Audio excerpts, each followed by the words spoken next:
यह वरुण अथवा कुबेर आदि किसी के पद की अभिलाषा नहीं है। उसकी जो कुछ इच्छा है वह मैं सब पूर्ण करूंगा। हे देवगण, तुम निश्चिंत होकर इच्छानुसार अपने अपने स्थानों को जाओ।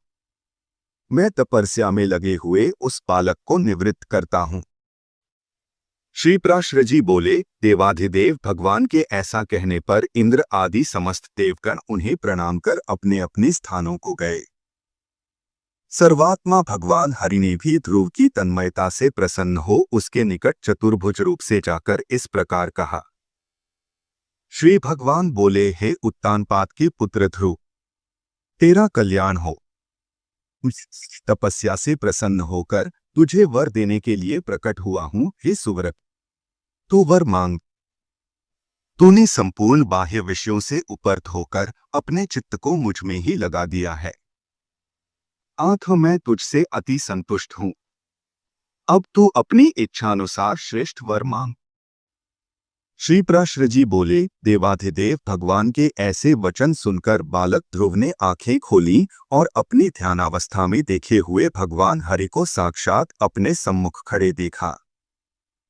श्री अच्युत को किरीट तथा शंख, चक्र, गदा, शांग, धनुष और खड्ग धारण किए देख उसने पृथ्वी पर सिर रखकर प्रणाम किया और सहसा रोमांचित तथा परम भयभीत होकर उसने देवदेव की स्तुति करने की इच्छा की।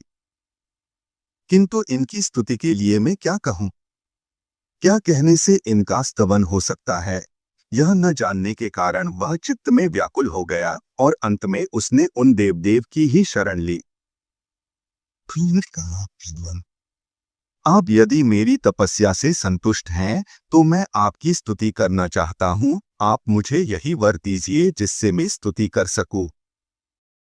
हे देव, जिनकी गति ब्रह्मा आदि वेदज्ञजन भी नहीं जानते, उन्हीं आपका मैं बालक कैसे स्तवन कर सकता हूँ। किंतु हे परम प्रभु, आपकी भक्ति से द्रवीभूत हुआ मेरा चित्त आपके चरणों की स्तुति करने में प्रवृत्त हो रहा है। आप इसे उसके लिए बुद्धि प्रदान कीजिए।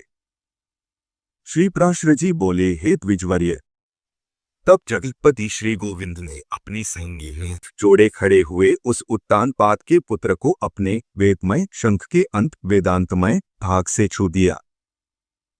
तब तो एक क्षण में ही वह राजकुमार प्रसन्न मुख से अति विनीत हो सर्वभूताधिष्ठान श्री अच्युत की स्तुति करने लगा। ध्रुव बोले, पृथ्वी, जल, अग्नि, वायु, आकाश, मन, बुद्धि, अहंकार और मूल प्रकृति ये सब जिनके रूप हैं, उन भगवान को मैं